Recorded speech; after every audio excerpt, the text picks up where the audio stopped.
Let's get something straight. Fitness is not a trophy you win when you finally look the part.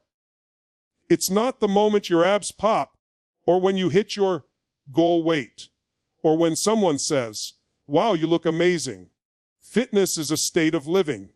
It's the way you move, the way you fuel yourself, the way you recover, the way you show up for your own life. You can have the leanest body in the world and still be unhealthy in your mind, spirit, or habits. And you can have a body that doesn't fit the magazine cover and still be an absolute powerhouse of health and vitality. Society has done us dirty. It sold us a single image of fitness and told us, this is it. This is success. And if you don't match it, you're not there yet. That's a lie.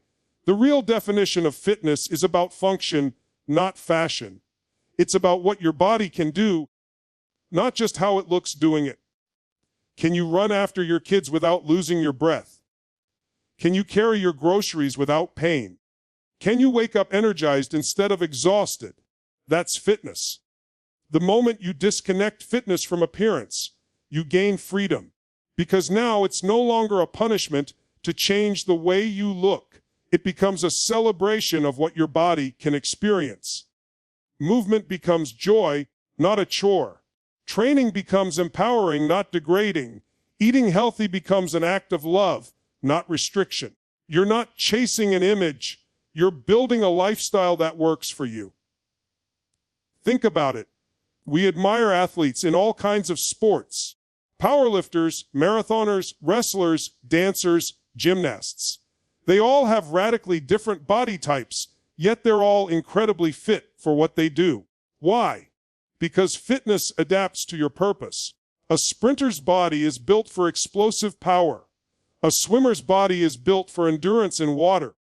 Your body will be built for the life you choose to live. And that's beautiful. The danger of seeing fitness as a look is that it keeps millions of people from starting. They think, I don't belong in the gym until I look like I go to the gym. That's like saying, I can't go to school until I'm smart enough. No, you go to become better. You start where you are with what you have, and over time, your body, mind, and spirit adapt to the effort you put in. Fitness as a lifestyle means you don't quit when life gets messy. You don't stop training because you missed a week. You don't abandon movement because the scale didn't move. You build habits that fit your reality. If you're busy, you move for 10 minutes a day instead of none. If you're stressed, you take a walk instead of hitting the couch. Fitness becomes part of your identity, not a seasonal goal. Here's the truth. When you make fitness a lifestyle, the physical changes come as a byproduct. They show up naturally without obsession because you're consistent. But even if your body never matches the ideal, on social media, you'll have more energy, more strength, more confidence, and a better quality of life. That is a win worth chasing every single day. So today, make the decision to redefine fitness for yourself. Stop chasing the mirror and start chasing the moments that make you feel alive. Choose the workouts you enjoy, the foods that fuel you, and the habits that make you proud. Because when you live this way, fitness stops being a finish line you're running toward. It becomes the ground you're standing on every single day of your life. If people can't see themselves represented in fitness, they start believing they don't belong there. That's why representation matters. When the only bodies we see in gyms, magazines, or commercials are a narrow slice of humanity, we send an unspoken message to everyone else. This space isn't for you. And the heartbreaking part, many believe it. They don't even step into the room because they've already been convinced they're out of place. But imagine a different world. Imagine walking into a gym and seeing every kind of body, tall, short, curvy, lean, older, younger, all moving with power and purpose. Imagine seeing someone who looks like you crushing it on the treadmill, lifting weights, dancing in a Zumba class. That image would do more for your motivation than 1,000 perfect body ads. Because when we see someone like us in motion, we think, if they can do it, so can I. This is why diversity in fitness spaces isn't just a nice idea. It's a necessity. Representation doesn't just inspire, it invites. It creates an open door for people who have been on the outside looking in. It says, your body belongs here. Your presence matters. Your effort counts. And when people feel welcome, they show up. Think about the ripple effect. One person steps into a class because they saw someone like them doing it. Their friends notice and think, maybe I should try. A co-worker hears about their progress and signs up. Before you know it, you've got an entire community breaking the old mold, proving that fitness is for everybody, literally. The truth is, representation is more than just seeing different shapes and sizes in a gym. It's about the stories behind those bodies. It's about the single mom reclaiming her energy. The 60-year-old deciding it's never too late to start. The person overcoming injury or illness to rebuild strength. When these stories are visible, fitness stops being about perfection. It becomes about perseverance. And here's the kicker. When all body types are normalized in fitness, it raises the standard for the entire industry. Trainers, brands, and facilities have to step up. They have to serve real people instead of just chasing the next glossy marketing campaign.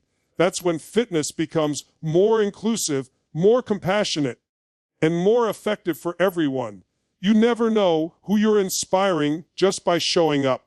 You might be the representation someone else needs to take that first step. You might be the proof that their body, exactly as it is today, is worthy of movement, health, and strength. And that is power. So let's fill our gyms, our parks, our studios, and our streets with every shape, every size, every story. Let's make representation the norm, not the exception.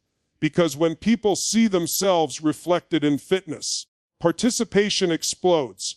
And that's how we create a movement that leaves no one behind. Some people will try to tell you that fitness is all about genetics, about what you were born with. And sure, genetics can influence the shape of your body, the length of your limbs, even how quickly you build muscle or lose fat. But genetics have never done a single workout for anyone. They've never shown up to a gym at 6 a.m. They've never pushed through that final rep when your body is screaming, stop. Effort, not genetics, builds champions. You can have the so-called perfect genetics and still be weak if you don't train. You can have a body type that the magazines ignore and still become a force of strength, endurance, and resilience.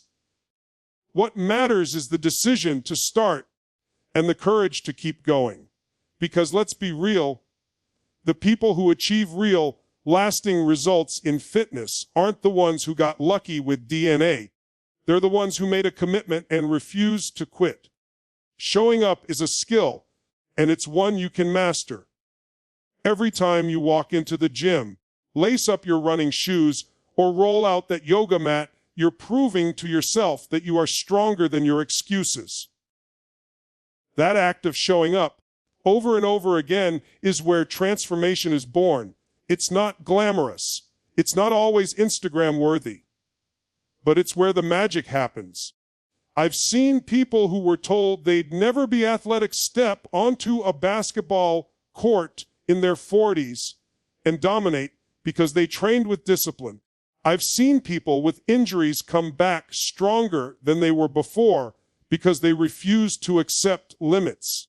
And I've seen people who didn't look the part, run marathons, win powerlifting meets, and lead fitness classes because they decided their effort mattered more than their starting point. This is why courage matters more than talent. Talent without effort fades. But courage without talent, that can be trained into greatness. Courage gets you through the doors when you feel insecure. Courage gets you moving when you're tired. Courage keeps you consistent long enough for your body and mind to adapt in ways you never thought possible. The people you admire for their fitness didn't get there because the universe gave them special privileges. They built their habits in the same way you can. They had days where they didn't feel like going. They had weeks where progress felt invisible, but they showed up anyway. That's the difference maker. When you understand that showing up matters more than anything else, the pressure to be perfect disappears. You stop worrying about whether you're the fittest in the room and start focusing on being the most consistent. Because the truth is, consistency beats intensity when it comes to long-term results. The body responds to what you do regularly, not what you do once in a while. So the next time you hesitate, thinking you're not built for fitness, remember this: your genetics may define your starting line, but your courage defines your finish line. And every single day you show up, you're proving that the size of your heart is far greater than the shape of your body. For too long, fitness has been trapped inside a mold. A single, rigid idea of what a fit body should look like. This mold has been reinforced by marketing campaigns, movie screens, and filtered social media posts. And here's the truth: that mold doesn't just exclude people, it suffocates them. It tells them, if you don't fit here, you don't belong here. And that's the kind of thinking that has kept millions from ever starting their journey. We need to smash that mold into 1,000 pieces, because the future of fitness is not about fitting in. It's about breaking out. It's about rewriting the rules so that anyone who wants to move, grow, and get stronger feels welcome from day one. We don't need a single, narrow image of fitness. We need an open invitation to all bodies in all their shapes, sizes, and capabilities. When we break the mold, something amazing happens.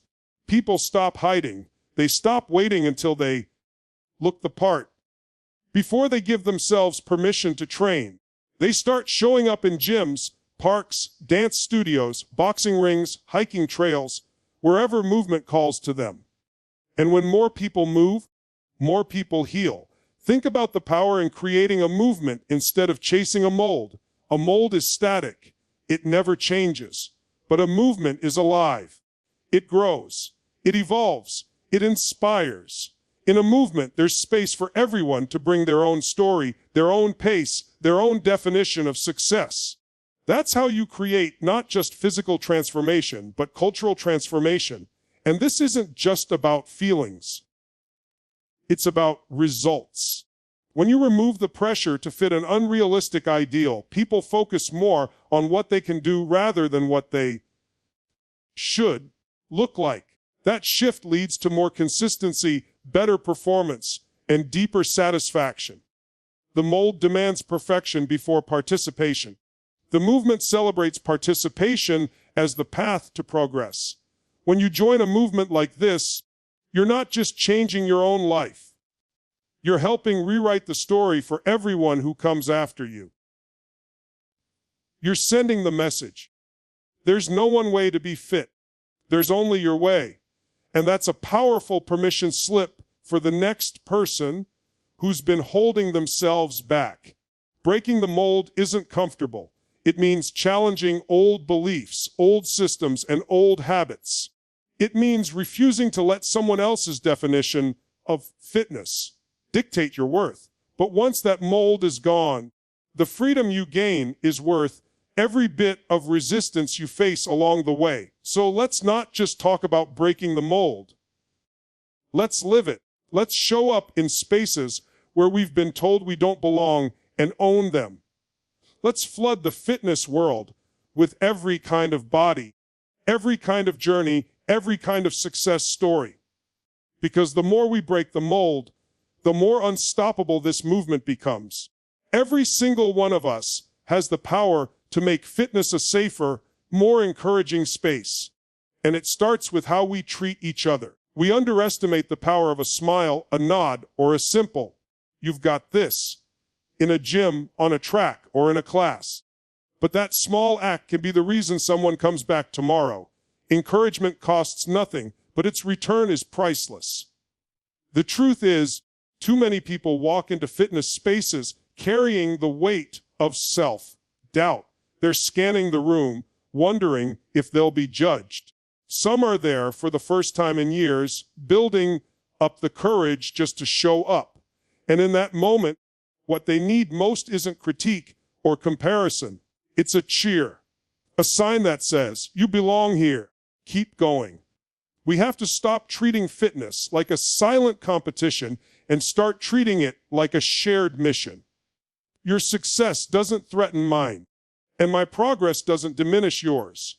In fact, when we cheer each other on, we all move further faster. The gym should feel less like a battlefield and more like a team sport where everyone wins when someone improves. And here's the kicker. Cheering each other on doesn't just help them. It helps you. Because when you shift your energy from judgment to support, you train your own mind to focus on possibility instead of limitation. You see more of what's good and less of what's holding you back. It changes the culture inside you, not just the culture around you. Think about the people who've made a difference in your life. Chances are they were the ones who believed in you when you didn't fully believe in yourself. They were the voices that pushed you forward when you wanted to quit. You have the opportunity to be that person for someone else. Today, tomorrow, and every day after. When we make encouragement a responsibility, we stop waiting for someone else to set the tone. We are the tone setters. We walk into the room ready to lift people up. Not just with weights, but with words. We understand that the health of a community depends on the strength of its connections, not just the size of its muscles.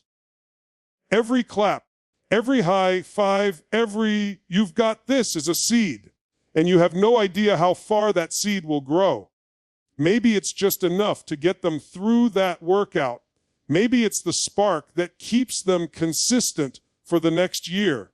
Or maybe, and this is the magic, it inspires them to do the same for someone else, multiplying the impact beyond what you'll ever see. So make it your mission to be the loudest cheer in the room. Celebrate effort over aesthetics.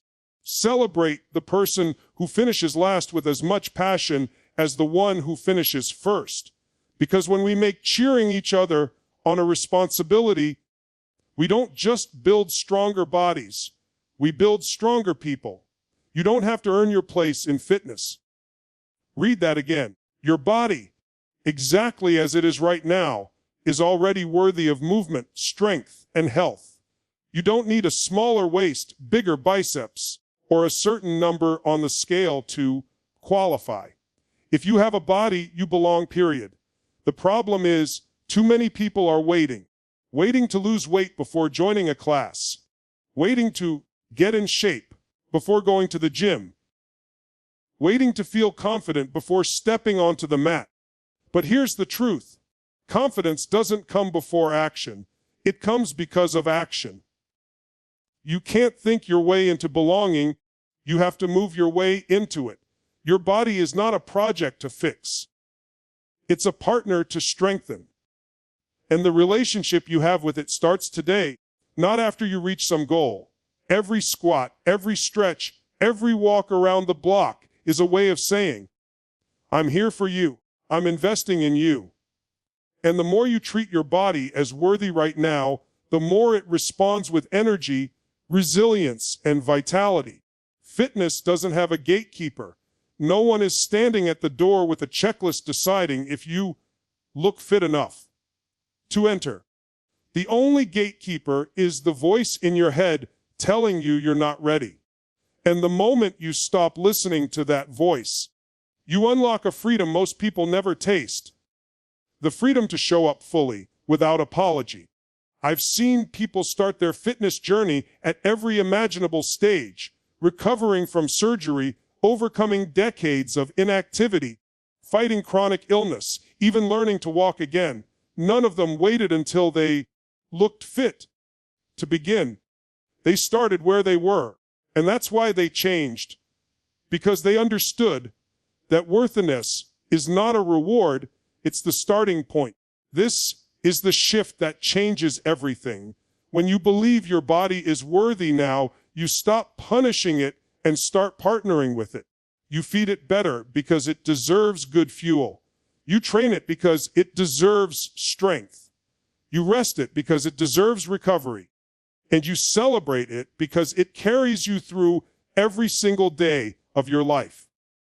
Stop comparing your beginning to someone else's middle. Stop thinking you need to fix yourself before you can participate. You are not behind, you are right on time. The body you're in today is the one that's going to take you to your goals. So love it, respect it, and move it. Because in the end, fitness isn't something you have to earn. It's something you have to claim. And the moment you decide that your body is already worthy, you don't just step into fitness. You step into power. So here we are, 6 truths that break the old rules of fitness and build something better. We've seen that fitness is not a look, it's a lifestyle. We've seen that representation changes participation. We've seen that courage beats genetics, that breaking the mold creates a movement, that cheering each other on is a responsibility, and that your body is already worthy of fitness right now. This is the new standard. This is the world we're building, a world where every person, no matter their shape, size, age, or ability, feels they belong in the spaces where strength, movement, and health lie. And we're not waiting for permission from the industry, from social media, or from anyone else. We're giving that permission to ourselves and to each other right now. You see, when we normalize all body types in fitness, we do more than change who shows up. We change what's possible. We stop letting people hide in the shadows of self-doubt. We stop letting stereotypes choke out potential. We open the door wide enough for the next generation to walk in without hesitation, knowing they belong before they even begin. And this doesn't happen in some distant future. It happens today. It happens when you show up exactly as you are. It happens when you encourage the person next to you. It happens when you choose movement not as punishment, but as an act of power and self-respect. Every rep, every step, every drop of sweat is a statement, I belong here. But make no mistake, this is not just about you.